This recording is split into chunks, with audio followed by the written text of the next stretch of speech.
এ যেন কোভিড কালের ছবি, তবে উল্টো ছবি। করোনায় মৃত্যুর সংখ্যা নিয়ে আছে অনেক বিতর্ক।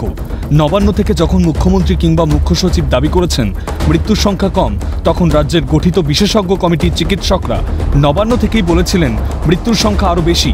নবান্নের দেওয়া করোনা আক্রান্তের সংখ্যার চেয়ে স্বাস্থ্য ভবনের দেওয়া করোনা আক্রান্তের সংখ্যা বেশি হওয়ায় সরে যেতে হয়েছিল তৎকালীন স্বাস্থ্য সচিব বিবেক কুমারকে। বিরোধীরা বলতেন করোনা আক্রান্ত আর করোনায় মৃত্যুর সংখ্যা নিয়ে কারচুপি করেছে সরকার।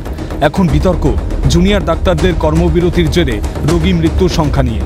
আরজিকর কাণ্ডের প্রতিবাদে কাদম্বিনীর জন্য বিচারের দাবিতে স্বাস্থ্যের উপযুক্ত পরিকাঠামো, সকলের সুরক্ষার দাবিতে এখন আন্দোলনে জুনিয়র ডাক্তাররা। আরজিকর কাণ্ডে সুপ্রিম কোর্টের গত শুনানিতে রাজ্যের তরফ থেকে দাবি করা হয়েছিল জুনিয়র ডাক্তারদের কর্মবিরতিতে হাসপাতালে তৈরি করা হয়েছে অচলাবস্থা, মৃত্যু হচ্ছে রোগীদের। সেদিনই নবান্নের বৈঠক থেকেও একই দাবি করেছিলেন মুখ্যমন্ত্রী আর স্বাস্থ্য সচিব। ইতিমধ্যে 7 লক্ষ লোক যারা, আমি নারায়ণকে একটা রিপোর্ট দিতে বলবো, হেলথ সেক্রেটারি, আমি দেওয়ার থেকে তার দেওয়া বেটার। ম্যাডাম, ইতিমধ্যে যে চলছে আমাদের আউটডোর পেশেন্টে প্রায় 7 লাখ পেশেন্ট পরিষেবা যাদের পাওয়ার কথা তারা পেতে পারেনি। ইনডোর অ্যাডমিশন আমাদের প্রায় 70,000 রোগীকে আমরা দিতে পারিনি। অনেক 7,000-এর বেশি সার্জারি, যেটা প্ল্যান্ড সার্জারি ছিল, সেগুলোকে ডিফার করতে হয়েছে। 1,500-এর বেশি মানুষকে যেটা কার্ডিওলজিতে আমাদের ক্যাথ ল্যাবগুলোতে ট্রিটমেন্ট হয় সেটা দিতে পারেনি। এই ছাড়া ম্যাডাম আমাদের বেশ কয়েকটা ডেথও হয়েছে, যেটা আমরা কয়েকটা মিডিয়া রিপোর্ট থেকে আর বিভিন্ন সোর্স থেকে পেয়েছি। প্রায় 21, 22, 23টি আমরা ডেথ রিপোর্ট অলরেডি পর্যন্ত 23টি আমরা তোমার ধরো হসপিটালে এসছে কিন্তু ফিরে গিয়ে ট্রিটমেন্ট পায়নি, বাড়িতে মারা গেছে, সেই কেসগুলো বুথ লেভেল থেকে খোঁজ নাও। Yes madam. মৃতদের 2 লক্ষ টাকা করে ক্ষতিপূরণ দেওয়ার কথাও ঘোষণা করেছেন মুখ্যমন্ত্রী।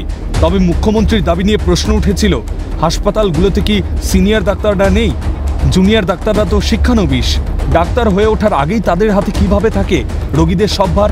এর মধ্যেই বিতর্ক বাঁকুড়া শহরের বাসিন্দা শিবু মালাকারের মৃত্যু ঘিরে। নার্সিংহোমে মৃত শিবু মালাকারের নাম আছে সরকারি হাসপাতালের মৃতদের তালিকায়।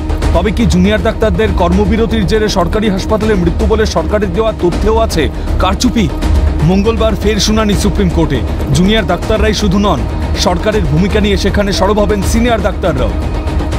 আগের দিনে রাজ্য সরকারের কৌঁসুলি তিনি যে মিথ্যা তথ্য দিয়ে কোর্টকে বিভ্রান্ত করেছেন, যে 20 জন, কখনো 22 জন, কখনো 23 জন মারা গেছে বিনা চিকিৎসায়, এইসব বলছেন। রাজ্য সরকারকে সঠিক তথ্য, সরকারি তথ্য দিতে হবে। কোথা থেকে এই তথ্য পেলেন এবং তুলনামূলক তথ্য দিতে হবে। গত বছর এই সময়ে কতজন মারা গেছিলেন, তার আগের বছর কতজন মারা গেছিলেন।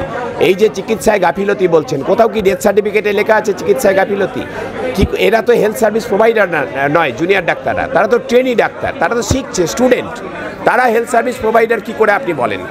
আপনি যদি তাদেরকে দায়ী করেন, তাদের কর্মবিরতিকে এদের মৃত্যুর জন্য দায়ী করেন, তাহলে হচ্ছে যে কাউকে কি আপনি শাস্তি নিয়েছেন যে যার আন্ডারে পেশেন্ট ভর্তি ছিল গাফিলতির জন্য হচ্ছে যে মারা গেছে? কোনো কি ডাক্তারদের কমিটি করেছেন? কে বললো যে চিকিৎসায় গাফিলতি? ডাক্তার ছাড়া আর কেউ তো বলতে পারেন না যে চিকিৎসায় গাফিলতি হয়েছে। কোনো কমিটি তৈরি হয়েছে? কোনো কমিটি দেখাতে পারবেন না। ব্যুরোক্র্যাটরা আর পলিটিশিয়ানরা আজকাল ঠিক করে দেবেন যে কোনটা চিকিৎসায় গাফিলতি আর কোনটাই মৃত্যুর কারণ। এখানেই এসে পড়েছে কোভিড কালের স্মৃতি। কোভিড কালে ডাক্তাররা নন, মন্ত্রী আমলারাই যেন ঠিক করে দিয়েছিলেন কার মৃত্যু হয়েছে করোনায়, কার অন্য কোনো কারণে। অভিযোগ ডাক্তার না, সরকারের ইচ্ছাই ছিল শেষ কথা। ডেঙ্গু নিয়েও বছরের পর বছর আছে একই অভিযোগ। জুনিয়র ডাক্তারদের কর্মবিরতির জেরে হাসপাতালে মৃত্যুর খবর নিয়েও কি একই খেলা খেলছে রাজ্য? এসব করে কি ধামাচাপা দেওয়া যাবে? কাদম্বিনীর ধর্ষণ খুনের ঘটনাকে আড়াল করা যাবে? কাদম্বিনীর ধর্ষক খুনিদের চাপা দেওয়া যাবে? স্বাস্থ্যে গেড়ে বসা দুর্নীতির অসুখটাকে উঠছে প্রশ্ন। ক্যালকাটা নিউজ।